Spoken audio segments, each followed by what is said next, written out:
Hi, everyone. My name is Melissa Baker, and I'm a clinical psychologist and a behavioral health provider at HealthPoint. I give permission to you and to anyone else you'd like to share this video with to utilize it. I'm hoping it will be a resource, provide some information, hopefully some helpful tips with dealing with unwanted, stressful, pesky thoughts that often, no matter how hard we try, we'd like to get rid of, we want to stop thinking about, but we can't. So let me start with an example. So imagine that you're going for a walk down a path that's next to a road. And as you're walking down this path, you notice a car coming.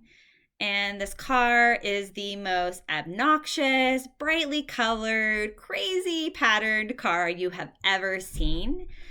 And you notice it and you think all those things to yourself as it drives by. And as you keep walking, you think to yourself, enjoy the walk. It's a nice day. Don't think about the car. Don't think about the car. Don't imagine the car.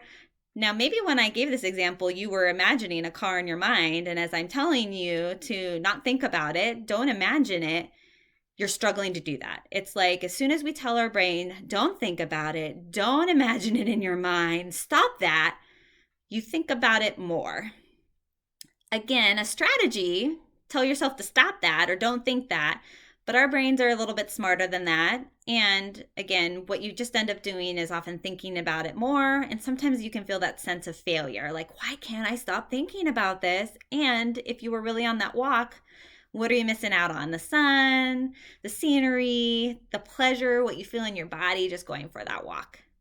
So what I'd like to do is offer you some other suggestions other than just stop that. And hopefully you find them a little bit more successful.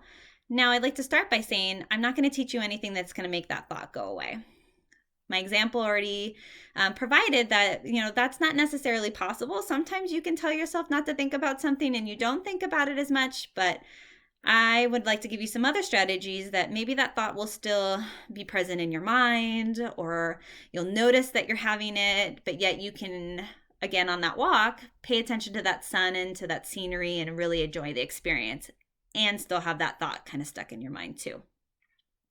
So the first strategy is to do almost what I just did, is notice you're having a thought. So for my example, I feel stressed right now. Can I notice and say it to myself, say it out loud, write it down?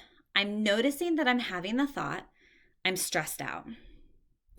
And then notice that you're noticing that you're having that thought. So I might again say to myself out loud or write down on paper, I'm noticing that I'm having the thought that I feel stressed out.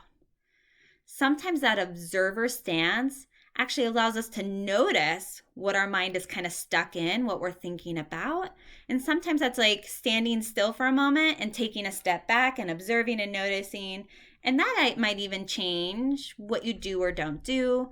So in the car example, it might be like, I'm noticing this thought about the car and this image, and I'm not paying attention to the walk anymore, or the sun or the environment.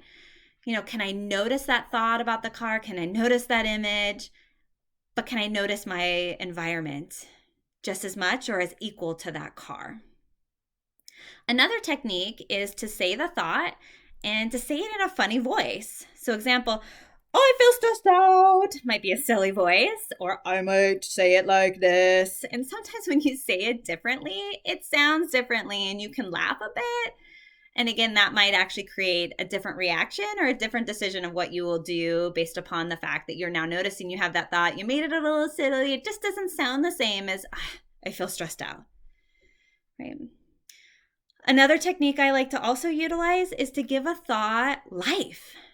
Give it a color, give it a name, give it a shape, give it some kind of tangible structure.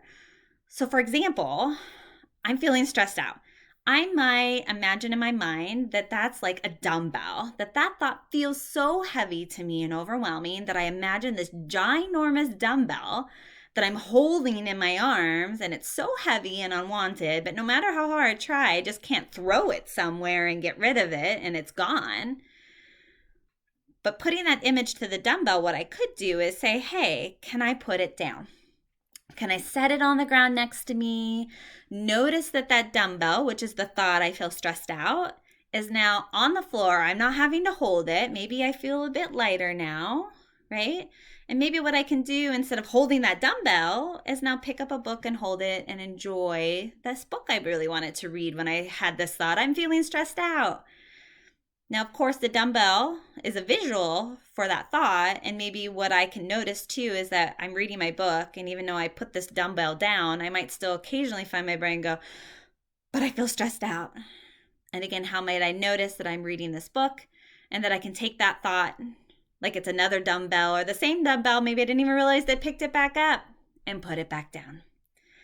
And again, that exercise didn't eliminate the thought, but what it did is create opportunity, like the walk, to enjoy what I was doing and to reconnect with what matters to me. I hope you find these techniques helpful and help you navigating difficult thoughts. Thank you.